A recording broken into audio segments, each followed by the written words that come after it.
5 steps you can start today to escape the rat race and live self-sufficient.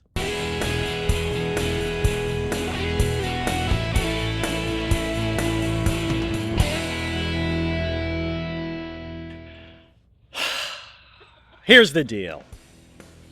We can talk and talk and talk and talk about being self-sufficient and self-reliant, but how can you actually do it?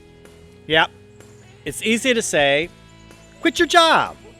It's easy to say, sell your home and all the city stuff that you own.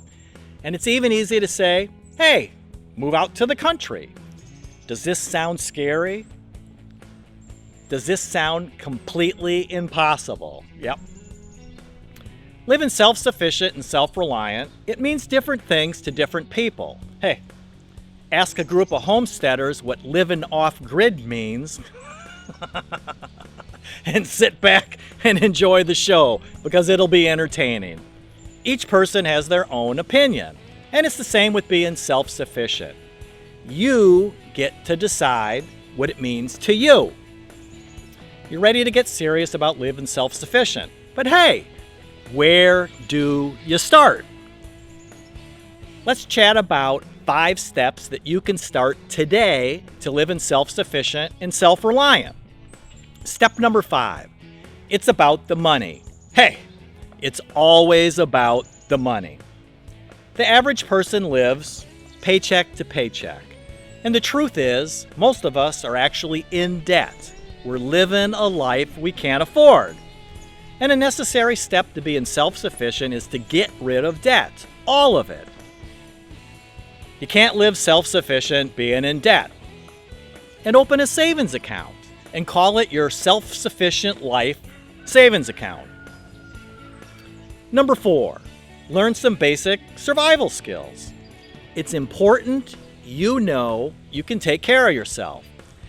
You know, it's not that you'll be lost in the wilderness and need to completely fend for yourself. Hopefully.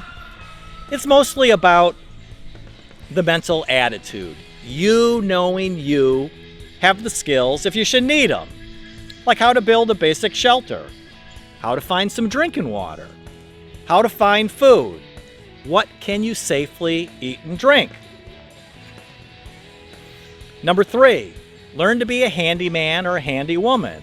Hey, be a handy person. Being your own handy person is super important. Learn how to do basic repairs, like how to fix things around your home.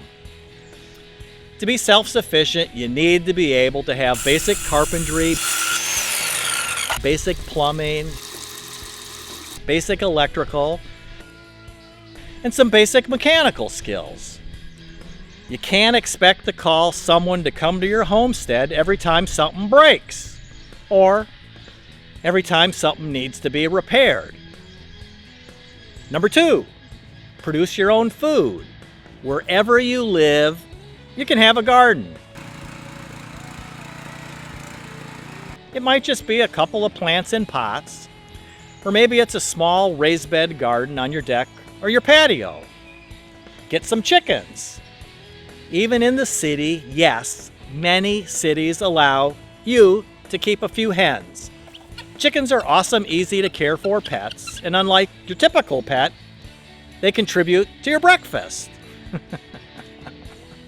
Providing your own food, at least part of it, is an important step to being self-sufficient.